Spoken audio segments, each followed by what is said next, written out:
ನಾವು ರಾಜಕೀಯ ಮಾಡ್ತಾ ಇಲ್ಲ ಅಂತ ಬಿಜೆಪಿಯವರು ಹೇಳ್ತಾರಲ್ಲ, ಕರ್ನಾಟಕದವರನ್ನ ಅಯೋಧ್ಯೆಗೆ ಕರೆದೊಯ್ಯುತ್ತಿರುವ ಉದ್ದೇಶವೇನು? ಬಿಜೆಪಿ ನಾಯಕರನ್ನ ಪ್ರಶ್ನೆ ಮಾಡಿದ್ದಾರೆ ಸಚಿವ ಪ್ರಿಯಾಂಕ್ ಖರ್ಗೆ. ರಾಮನ ವಿಷಯದಲ್ಲಿ, ದೇವರ ವಿಷಯದಲ್ಲಿ ನಾವು ರಾಜಕೀಯ ಮಾಡ್ತಾ ಇಲ್ಲ ಅಂತ ಬಿಜೆಪಿಯವರು ಹೇಳ್ತಾ ಇದ್ದಾರಲ್ಲ, ಅವರಿಗೆ ಮರುಪ್ರಶ್ನೆಯನ್ನ ಹಾಕಿದ್ದಾರೆ ಪ್ರಿಯಾಂಕ್ ಖರ್ಗೆ. ಅಯೋಧ್ಯೆಗೆ ಕರೆದುಕೊಂಡು ಹೋಗಲಿ, ಯಾರು ಬೇಡ ಅಂತ ಹೇಳೋದಿಲ್ಲ. ನಾವು ರಾಮರಾಜ್ಯದ ಆಡಳಿತವನ್ನು ಕೊಡುವ ಕೆಲಸವನ್ನು ಇಲ್ಲೇ ಕರ್ನಾಟಕದಲ್ಲಿ ಮಾಡಿದ್ದೇವೆ. ಸರ್ಕಾರದಿಂದ ಕರೆದುಕೊಂಡು ಹೋಗುವ ಕಾರ್ಯಕ್ರಮ ಇಲ್ಲ, ಸ್ಪಷ್ಟವಾಗಿ ಹೇಳಿದ್ದಾರೆ.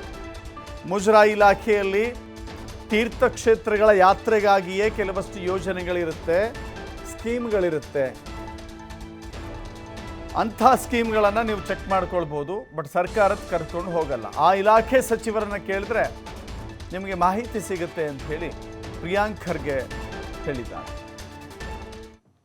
ಕರ್ಕೊಂಡು ಹೋಗ್ಲಿ, ಯಾರು ಬೇಡ ಅಂದಿದ್ದಾರೆ. ಈಗ ಯಾವಾಗಲೂ ತಾವೇ ಈಗ ಬಿಜೆಪಿಯವರೇ ಹೇಳ್ತಾ ಇರ್ತಾರಲ್ಲ, ನಾವು ಇದನ್ನ ಪೊಲಿಟಿಸೈಸ್ ಮಾಡ್ತಾ ಇಲ್ಲ ಅಂತ. ಕರ್ಕೊಂಡು ಹೋಗ್ತಾ ಇರೋ ಉದ್ದೇಶ ಏನು? ಕರ್ಕೊಂಡು ಹೋಗ್ಲಿ, ಅದಕ್ಕೇನಿದೆ? ತೀರ್ಥಯಾತ್ರೆ ತಾನೇ, ಹೋಗಿ ಬರಲಿ, ಒಳ್ಳೇದು ಮಾಡಲಿ. ಯಾರು ಹೋಗ್ತಾರೆ ಅವರಿಗೂ ಸ್ವಲ್ಪ ಪ್ರಬುದ್ಧತೆ ಬಂದು ಬಿಜೆಪಿಯವರ ನಿಜವಾದ ಬಣ್ಣ ಬಯಲಾಗಲಿ.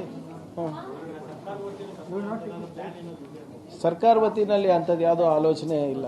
ಆಸ್ ಅ ಗೌರ್ಮೆಂಟ್ ನೋಡಿ, ನಾವು ಆಗಲೇ ಸಾಕಷ್ಟು ಸಬ್ಸಿಡೀಸು ಅದು ಎಲ್ಲ ಕೊಡ್ತಾ ಇದ್ದೀವಿ.